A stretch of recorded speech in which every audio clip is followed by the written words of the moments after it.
Assalamualaikum warahmatullahi wabarakatuh. Kita lanjutkan diskusi kita pada poin 4.8, yaitu kita membahas kompresor dan pompa.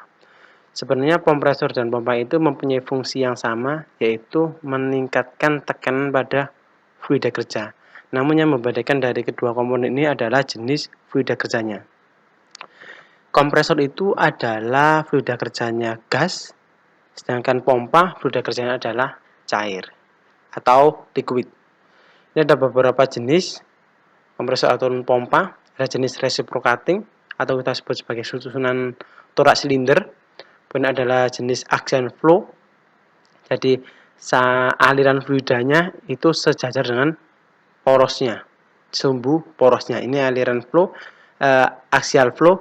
Kemudian yang sentrifugal ini adalah saluran inlet sejajar dengan sumbu porosnya. Kemudian saluran outletnya itu tegak lurus terhadap sumbu porosnya.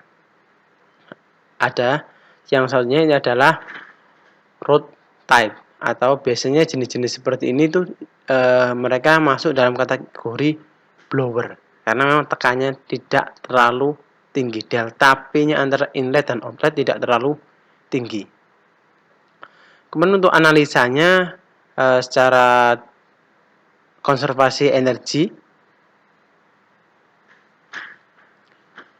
pompa sama kompresor hampir sama.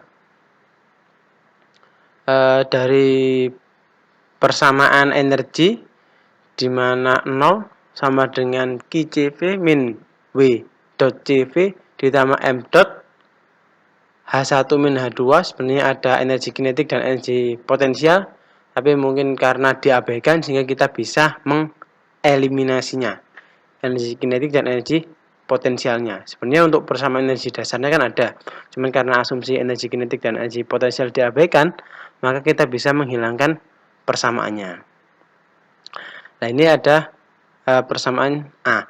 Kemudian untuk menjadi persamaan B, itu kita mengasumsikan bahwa kompresor atau pompa diisolasi secara sempurna, sehingga tidak ada panas yang keluar masuk dalam sistem. Maka kita bisa menghilangkan QCV-nya, turbin maupun kompresor. Namun kita masuk ke dalam contoh untuk analisa kompresor. Diketahui air masuk dalam kompresor beroperasi secara steady state dengan tekanan yaitu 1 bar, temperaturnya 290 Kelvin dan kecepatannya 6 meter per second dengan luasan areanya 0,1 meter kuadrat. Kemudian sisi exitnya tekanannya 7 bar, temperaturnya 450 Kelvin dan kecepatannya sebesar 2 meter per second. Nah, kemudian di sini heat transfer dari kompresor ke lingkungan yaitu sebesar 180 kJ per menit.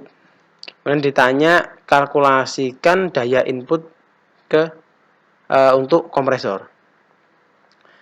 Nah, kemudian solusinya diketahui sebuah kompresor beroperasi secara steady state dengan fluida kerja air. Kemudian hitung power yang dibutuhkan karena memang kompresor ataupun pompa itu membutuhkan daya. Kebalikan dari turbin menghasilkan daya, tapi kompresor ataupun pompa itu membutuhkan daya.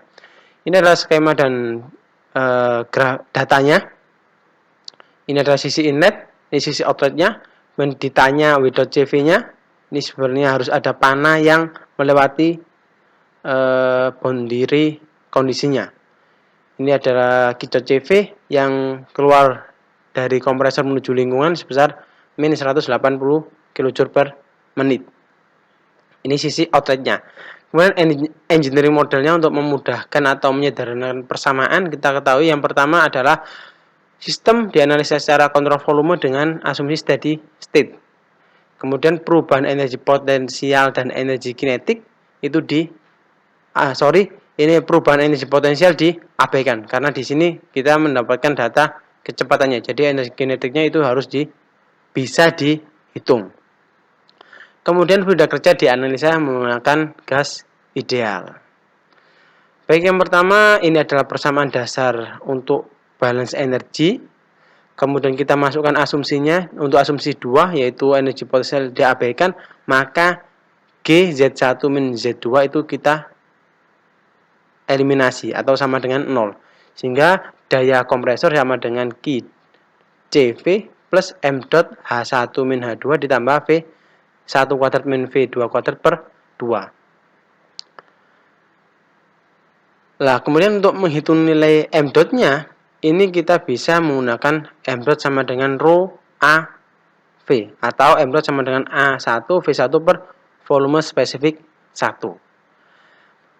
Karena kita mengasumsikan fluida kerja adalah gas ideal, maka hukum gas ideal PV sama dengan RT, di sini adalah V-nya adalah volume spesifik, maka kita bisa mensubstitusikan V1 ini menjadi P1 per RMT1. Ini adalah untuk gas ideal. Sehingga A-nya diketahui 0,1, V-nya jadi diketahui, P-nya tadi sudah diketahui. Nah, R ini adalah konsentrasi gas universal, M-nya ini adalah molecular weight dari udara. Jadi ini nilainya sekian konsentrasi gas universal, dan ini adalah molecular weight dari udara. Ini kita dapatkan dari tabel A1.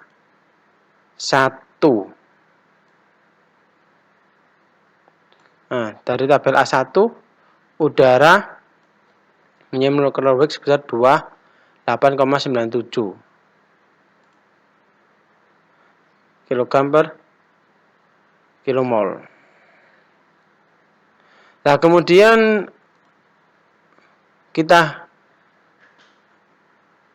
sehingga dari sini kita dapatkan nilai M dot-nya yaitu sebesar 0,72 kg per second. Kemudian selanjutnya kita mencari nilai entalpinya dari tabel A2. Udara pada temperatur 290 dan temperatur 450.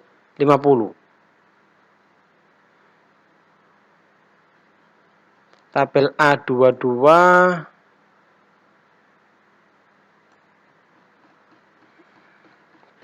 udara pada temperatur yang pertama tadi adalah 290. Ini sisi inletnya, H1-nya sama dengan 290 kilo joule per kilogram, sedangkan temperatur titik 2 yaitu 450 hanya sama dengan 451,80 kJ per kilogram. Ini 290 dan 451. Sehingga kita masukkan ke dalam penyelesaian untuk mendapatkan daya kompresornya. Ini adalah Q-nya, ini adalah M dot dikalikan dengan entalpi masuk dan entalpi keluar ditambah dengan energi kinetik yaitu kecepatan sisi inlet. 6 ini adalah kecepatan sisi inlet dan 2 adalah kecepatan sisi outlet. Ini adalah konversi satunya. Sehingga kita dapatkan nilai W.CV-nya yaitu sebesar min 119,4 kJ per second. Sehingga kita konversikan menjadi kilowatt, maka sama dengan min 119,4 kilowatt. Baik, terima kasih atas perhatiannya. Kurang lebihnya saya mohon maaf. Assalamualaikum warahmatullahi wabarakatuh.